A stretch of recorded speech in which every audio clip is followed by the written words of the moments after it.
హెబ్రీయులకు రాసిన పత్రిక 7వ అధ్యాయము 20వ వచనం నుండి చదువుకుందాం.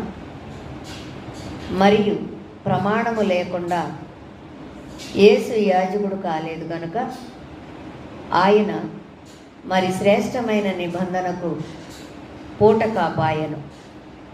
వారైతే ప్రమాణము లేకుండా యాజకులగుదురు గాని ఈయన నీవు నిరంతర యాజకుడవై ఉన్నావని ప్రభు ప్రమాణము చేసెను. ఆయన పశ్చాత్తాపడడు అని ఈయనతో చెప్పిన వాని వలన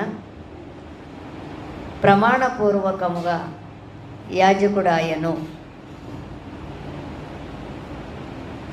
మరియు ఆ యాజకులు మరణము పొందుట చేత ఎల్లప్పుడూ ఉండ సాధ్యము కానందున అనేకులైరి కానీ ఈయన నిరంతర యాజకుడుగా ఉన్నాడు, నిరంతరము ఉన్నాడు కనుక మార్పు లేని యాజకత్వము కలిగిన వాడాయన.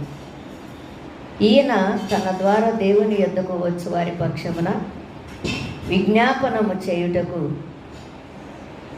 నిరంతరము జీవించుచున్నాడు గనుక వారిని సంపూర్ణముగా రక్షించుటకు శక్తిమంతుడై ఉన్నాడు.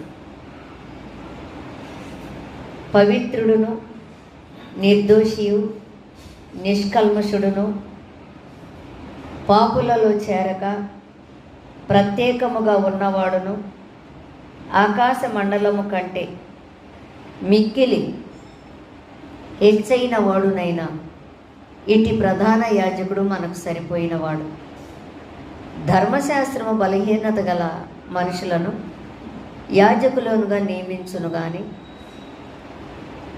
ధర్మశాస్త్రమునకు తరువాత వచ్చిన ప్రమాణపూర్వకమైన వాక్యము నిరంతరమును సంపూర్ణ సిద్ధి పొందిన కుమారుని నియమించెను గనుక ఈయన ఆ ప్రధాన యాజకుల వలె మొదట తన సొంత పాపముల కొరకు తరువాత ప్రజల పాపముల కొరకు దినదినము బలులు అర్పింపవలసిన అవసరము గలవాడు కాడు.